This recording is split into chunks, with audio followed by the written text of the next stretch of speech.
Marahil po sa panahong ito ay inyong pinanunood, ay tiwalag na ako at ang aking mag-ina.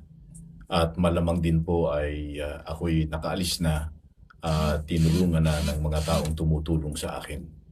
Gayunpaman ay minarapat ko na bago kami umalis at bago kami sunduin, ay ma-tape muna itong aking ilang sasabihin.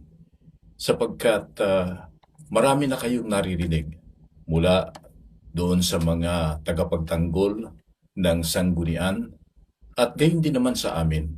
Gusto ko lamang na sabihin po sa inyo na ito ay hindi labanan ng mga salita o kaya ay pagandahan at pahusayan ng pagsasalita. Hindi rin ito pahusayan sa pangangatwiran. Ito po ay labanan ng kasamaan at ng kabutihan, ng katotohanan at ng kamalian.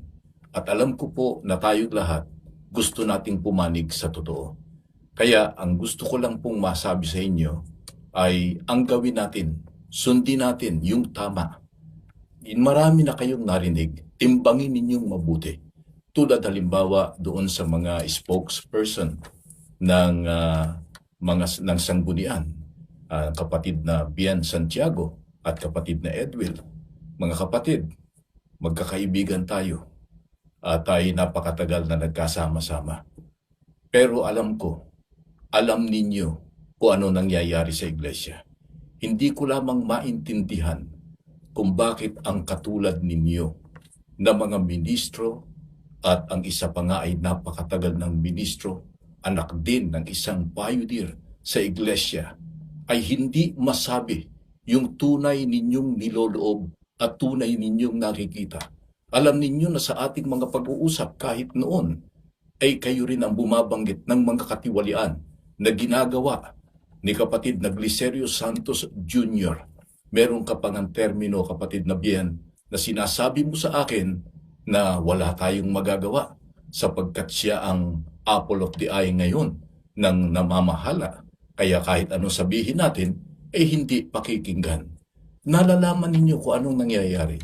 Si kapatid na Edwil, nagkakabiruan tayo, pero sa biro, nalalaman mo kung ano yung mga nasasabi sa biro at kung ano ang nasasabi o nababanggit na mga bagay na nangyayari.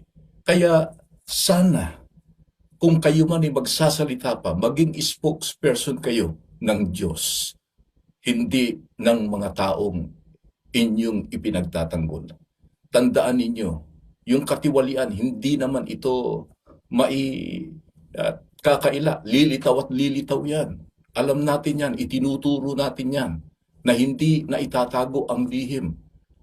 Kundi yan ililitaw, ihahayag yan ng ating Panginoong Diyos.